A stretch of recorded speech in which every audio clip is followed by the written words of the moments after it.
দেখো তোমরা যারা আগের ভিডিওগুলি পাওনি, ক্লাস 11-এর ইতিহাস, এটা দেখতে পাচ্ছ প্রথম পর্ব, এটি আমি তোমাদেরকে দিয়ে দিয়েছি, তবু একবার দেখে দিলাম আজকের চতুর্থ পর্ব ভিডিওটি ছাড়ার আগে। দেখো এগুলি পুরো অপশান সহ তোমাদেরকে দিয়ে দিয়েছি।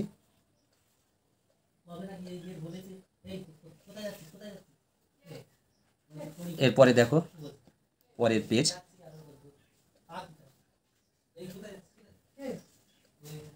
এবার দেখো দ্বিতীয় পর্ব, দেখতে পাচ্ছ দ্বিতীয় পর্বের পরের পেজ।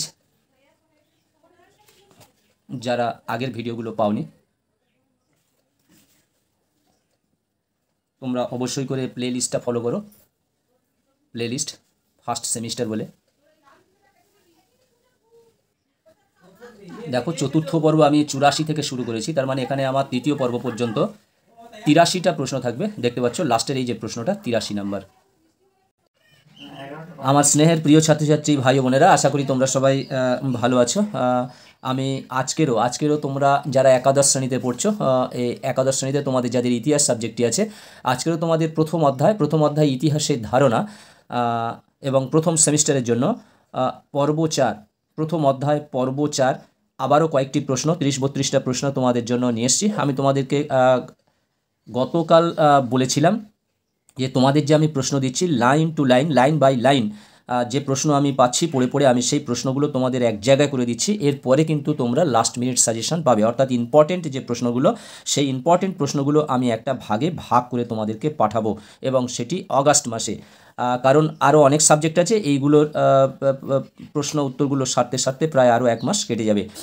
যাই হোক, প্রথম থেকে তোমরা এগুলো পড়ে থাকো, এর মধ্যেও তো সেই ইম্পর্টেন্ট প্রশ্নগুলো রয়েছে। অতএব এমসিকিউ বলে তোমরা যে খুব হালকা করে পেতে চাইছো যে প্রথম সেমিস্টার এমসিকিউ খুবই হালকা পরীক্ষা হবে, কিছু ব্যাপার নয়। কিন্তু সব থেকে কিন্তু কঠিন পরীক্ষাও হতে পারে, এমন কিছু এমসিকিউ আছে যেগুলো আনকমন এমসিকিউ, সেগুলো তোমাদের দিয়ে দিতে পারে। তাহলে প্রত্যেকটা লাইন থেকে প্রশ্ন তোমাদের পড়া উচিত। বন্ধুরা, তোমরা যারা চ্যানেলটি সাবস্ক্রাইব করোনি অবশ্যই তোমরা চ্যানেলটি সাবস্ক্রাইব করে নাও এবং বন্ধুদেরকে লিঙ্ক বেশি করে শেয়ার করো। আর তোমরা যারা দ্বাদশ শ্রেণীতে পড়ছো, আজকের রাত্রে তোমাদের পলিটিক্যাল সায়েন্সের একটি ভিডিও যাবে, এবং সেটি এলএকিউ সাজেশান যাবে, এবং তোমাদের যাদের আমি আজকের পিডিএফ পাঠাবো বলেছিলাম, হয়তো রাত 10টা থেকে 10:30টার মধ্যে তোমাদের আজকের পিডিএফ কিছু পাঠিয়ে দেবো। এসো আমরা তাহলে প্রথম অধ্যায় ইতিহাসের ধারণা পর্ব 4 এর থেকে যে প্রশ্নগুলো আমি আজকে নিয়ে এসেছি সেগুলো আমরা পড়তে থাকি। তোমরা পুরো ভিডিওটা দেখবে, তোমরা শুধু পিডিএফ নেবার জন্য আজ স্ক্রিনশট নিয়ে রেখে দিলে হবে না, তোমরা পুরো ভিডিওটা দেখবে। কারণ এর ভেতরে আমি কিছু প্রশ্ন থাকে যেগুলো ইম্পর্টেন্ট বলে চলে যাই, যে এই প্রশ্নগুলি হয়তো ইম্পর্টেন্ট আছে, অতএব তাহলে তোমরা সেই প্রশ্নগুলো তোমরা জানতে পারবে না। সেই জন্য বলছি তোমরা পুরো ভিডিওটা দেখো, এবং তোমরা অবশ্যই এখন সাবস্ক্রাইব করে নাও এবং লিঙ্ক বেশি করে শেয়ার করো। দেখো আমার চতুর্থ পর্বের প্রশ্ন শুরু হচ্ছে 84, অর্থাৎ 83 পর্যন্ত আমি প্রশ্ন তোমাদের প্রথম অধ্যায় থেকে দিয়ে দিয়েছি, 83টা প্রশ্ন দিয়ে দিয়েছি। আজকের 84 নম্বর প্রশ্ন, কোন সময়কালকে বৈদিক যুগ হিসেবে চিহ্নিত করা হয়? 1500 খ্রিস্টপূর্ব থেকে 1000 খ্রিস্টপূর্বাব্দ, 2000 খ্রিস্টপূর্বাব্দ থেকে 1500 খ্রিস্টপূর্বাব্দ, 2000 খ্রিস্টপূর্বাব্দ থেকে 1000 খ্রিস্টপূর্বাব্দ, এবং 2500 খ্রিস্টপূর্বাব্দ থেকে 700 খ্রিস্টপূর্বাব্দ। এখানে অ্যান্সারটা দেখো, এই যে 4টে গোলাকার আছে, এটাকে ভুলিয়ে দিতে হবে আসল উত্তরটা, অর্থাৎ অপশান এ। আসল উত্তরটা হলো অপশান এ। এবারে দেখো এতগুলো অপশান লিখতে গেলে অনেক প্রশ্ন কমে যায়, ঠিকঠাক মতো দেওয়া যায় না।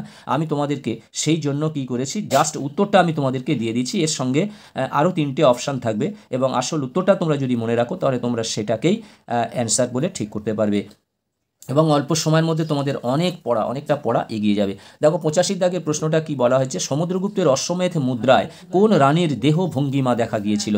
রানী দত্তা দেবীর। 86 দাগের প্রশ্ন, দ্বিতীয় চন্দ্রগুপ্তের মুদ্রায় কোন দেবীর মূর্তি উৎকীর্ণ আছে? লক্ষ্মী মূর্তি, দেবী লক্ষ্মী মূর্তির ছবি উৎকীর্ণ আছে। বেদ শব্দের অর্থ কি? বেদ শব্দের অর্থ হলো জ্ঞান। পৃথিবীর প্রাচীনতম সাহিত্য কি? পৃথিবীর প্রাচীনতম সাহিত্যটি হলো ঋগ্বেদ, অর্থাৎ বেদের মধ্যেও যদি বলা হয় কোন বেদ প্রাচীন, তাহলে বলতে হবে ঋগ্বেদ। কোন বেদ ভারতের সঙ্গীতের উৎস? সামবেদ। সামবেদ হলো সঙ্গীতের উৎস। বেদের শেষ ভাগ উপনিষদের আরেক নাম কি? বেদান্ত। অর্থাৎ বেদের শেষ ভাগ হলো উপনিষদ এবং এর আরেক নাম হলো বেদান্ত। এই প্রশ্নটি তোমাদের ইম্পর্টেন্ট আছে এবং দ্বিতীয় নম্বর এবং প্রথম 84-85 এই প্রশ্ন দুটিও তোমাদের কাছে আমার কাছে ইম্পর্টেন্ট বলে মনে হচ্ছে। এরপরে হলো দেখো বেদের শেষ ভাগ উপনিষদের আর এক নাম কি? তাহলে বেদান্ত। বেদান্ত অর্থাৎ 90 দাগের প্রশ্ন। এই প্রশ্নটিও আমার কাছে ইম্পর্টেন্ট বলে মনে হচ্ছে। বৌদ্ধ ভিক্ষু নাগসেনের কথোপকথন বিষয়ে রচিত গ্রন্থটির নাম কি? মিলিন্দ পঞ্চহ। বৌদ্ধ ধর্মগ্রন্থ ত্রিপিটক কোন ভাষায় লেখা? পালি ভাষায় লেখা। এই দুটো ভাষা তোমরা মনে রাখবে। আর জৈন সাহিত্যগুলি সাধারণত কোন ভাষায় রচিত? প্রাকৃত ভাষায় লেখা, প্রাকৃতিক ভাষায় রচিত। তাহলে একটা হলো প্রাকৃত ভাষা জৈন সাহিত্যগুলি, আর বৌদ্ধ ধর্মগ্রন্থগুলি পালি ভাষায় লেখা। জৈন সাহিত্য কল্পসূত্র কে রচনা করেন? ভদ্রবাহ। পার্শ্বিকদের ধর্মগ্রন্থের নাম কি? জেন দাবেস্তা। পারস্য ধর্মের প্রবর্তক কে ছিলেন? পারস্য ধর্মের প্রবর্তক ছিলেন জরাথ্রুষ্ট। ইহুদিদের ধর্মগ্রন্থের নাম কি? হিব্রু বাইবেল বা ওল্ড টেস্টামেন্ট। ভারতে মোট পুরাণের সংখ্যা কয়টি? 18টি। 18টি মোট পুরাণের সংখ্যা। ইলিয়ড ও ওডিসি রচিত হয়েছিল খ্রিস্টপূর্বাব্দ 9ম শতকে। ইলিয়ড ও ওডিসি রচিত হয়েছিল যে নগরী ধ্বংসের কাহিনী উল্লেখ করে? ট্রয় নগরী। এটা ইম্পর্টেন্ট আছে প্রশ্নটি। ইলিয়ড ও ওডিসি রচিত হয়েছিল, এটা হচ্ছে ট্রয় নগরীর যে ধ্বংস কাহিনী, সেই ধ্বংস কাহিনীকে উল্লেখ করে ইলিয়ড ও ওডিসি রচিত হয়েছিল।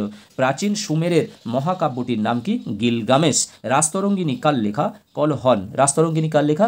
কলহন। ইম্পর্টেন্ট আছে। কলহন কোথাকার কবি ছিলেন? কাশ্মীরের কবি ছিলেন।